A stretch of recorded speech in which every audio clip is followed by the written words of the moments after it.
I rise today to speak about the Digital Asset Market Clarity Act, also known as the Clarity Act, and about the years of work that brought us to this moment. Now, I only have a few minutes to get started, but Mr. President, I'm just getting wound up. I'm going to talk for a little while, and then I'm going to be back tomorrow, and I'm going to talk about this some more because I've got a lot of pent-up things to say. First of all, this is a very good bill. Good for the country, good for consumers, and good for the people we all represent on both sides of this aisle. And after 11 months of giving nearly everything that was asked of us, I am genuinely struggling to understand what else my colleagues across the aisle think it needs before we act. When I was elected to the Senate in 2020, I knew I wanted to work on digital asset legislation because Wyoming's legislature was already years ahead of Washington, building a legal framework for digital asset companies before most of the country was even paying attention. I wanted to do everything I could to keep those companies in Wyoming, and more importantly, to keep them in America. The person I have been most proud to work with is Democratic Senator Kirsten Gillibrand of New York. People have raised an eyebrow for years that a Wyoming Republican and a New York Democrat have worked hand in hand on this bill. But we have become genuine friends, and I trust her.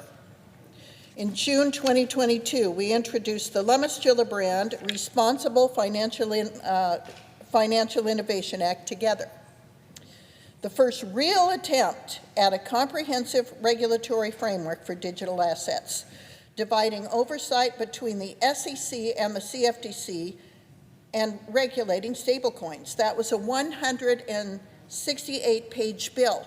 We had to start by deciding whether to create a unique new standalone regulatory framework or lay digital assets over the existing framework. We chose the latter, and then we took off from there. Now, we reintroduced Lummis-Gillibrand in 2023. That was a 274-page bill. It contained provisions that cracked down on mixers and tumblers and crypto ATMs, required plain language customer agreements, and regulated crypto advertising. It was a very strong bill for consumers. From a consumer protection standpoint, it had improved dramatically. Now, that partnership is the foundation this bill stands on, and it's why I reject any suggestion that this bill is partisan. This bill is bipartisan. It has always been about keeping an industry we want here to stay, but regulated in the right way. In Wyoming, we used to call it growth on our terms. This bill is growth on our terms. It is growth on American terms, protecting consumers and protecting us from illicit finance. Now, today, we have a 616-page bill because I've listened to my Republican and Democrat friends, incorporated their priorities, and tried to create the best bill possible. That is how we got to a 15-9 bipartisan vote out of the Banking Committee in May. Now, plenty of people have told me to try to move this through on Republican votes alone and skip the headache. I've rejected that every time because the only way to get a bill through Congress that actually lasts is to build it together. We have earned support not only from every corner of the digital asset industry, but earned support of major cornerstones in our financial industry, like Goldman Sachs and Fidelity. Just this past Friday, the National Fraternal Order of Police endorsed this bill, an organization that spent months telling us this legislation would tie the hands of law enforcement investigating crypto crime. We listened and worked to secure dozens of illicit finance and anti-money laundering provisions that give law enforcement the tools they need, and they can hold bad actors accountable now. When they saw that, they came around. That is what good faith negotiations produces. Before any one of my Democratic colleagues tells me this bill doesn't do enough, I want to show each of you what 11 months of negotiations produces, provisions after provisions. I want the record to show precisely what was asked for and what we delivered.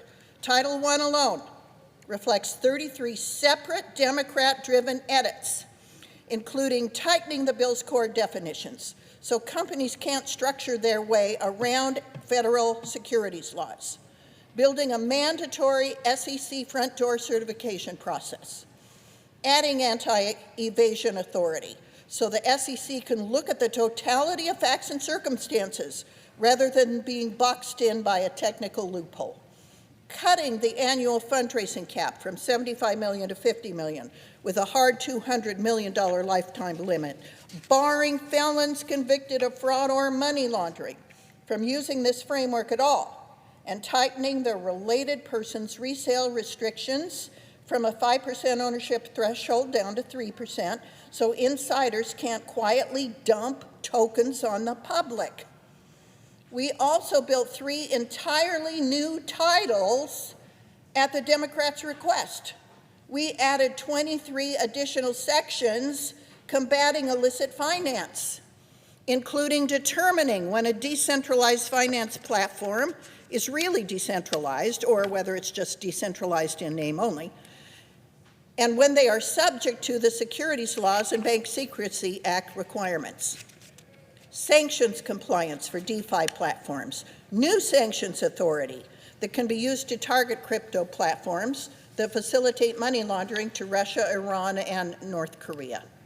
$150 million in new FinCEN funding and mandatory Treasury and GAO studies on mixers, foreign adversary activity, and financial stability risk. Federal protections for digital asset ATMs, consumer disclosures, Federal Trade Commission authority, and a joint SEC-CFTC financial literacy mandate.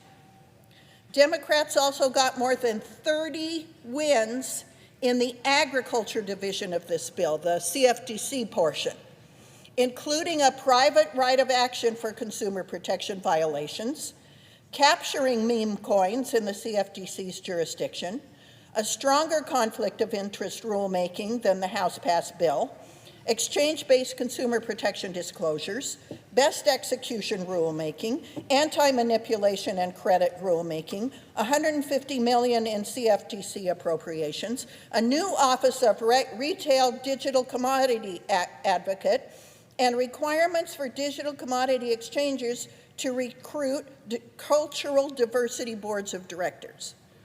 This isn't a courtesy list. Every single one of those items was something my colleagues across the aisle insisted on, and something Republicans agreed to because a partisan bill doesn't survive the next election, next administration, or next market turndown. We put what's best for American innovation ahead of politics, and I'm simply asking my Democratic colleagues to do the same. Nowhere are our concessions more apparent than on ethics. When my Democratic colleagues brought their concerns to me, I didn't ignore them. In fact, I took them straight to the president. And as a sign of good faith and commitment to American innovation, President Trump voluntarily delivered the strongest set of ethics provisions in U.S. history. I put my own relationship with President Trump on the line, so did Bernie Moreno, to get a deal on ethics. And he agreed to it.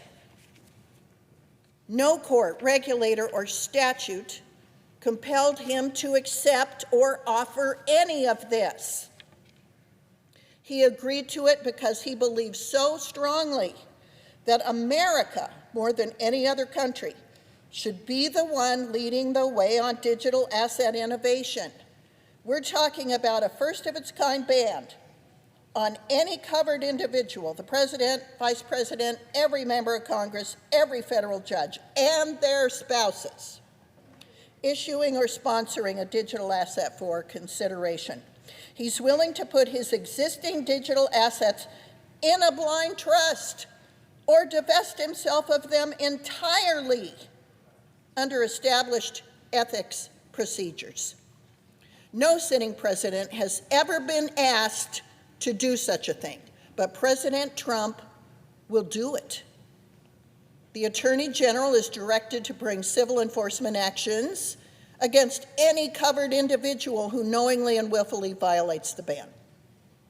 Digital asset exchanges face civil penalties of up to $250,000 per violation per day.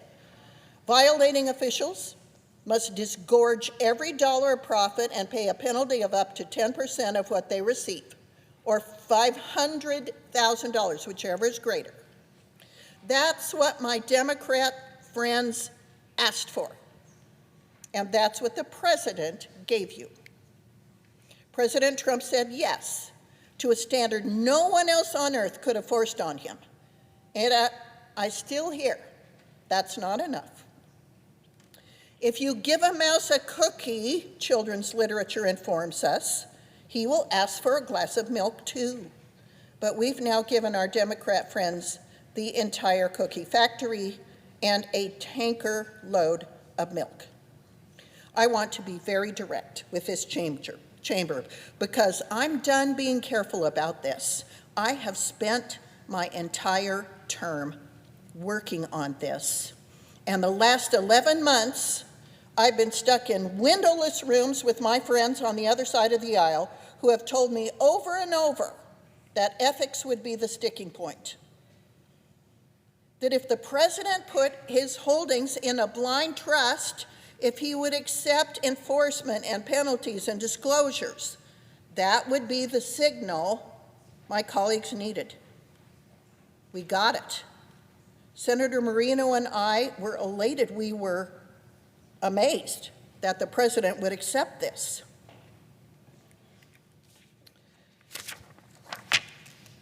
But it's not yet enough. I didn't come here today to accuse anyone of acting in bad faith. I believe my friends on the other side of the aisle are acting in good faith.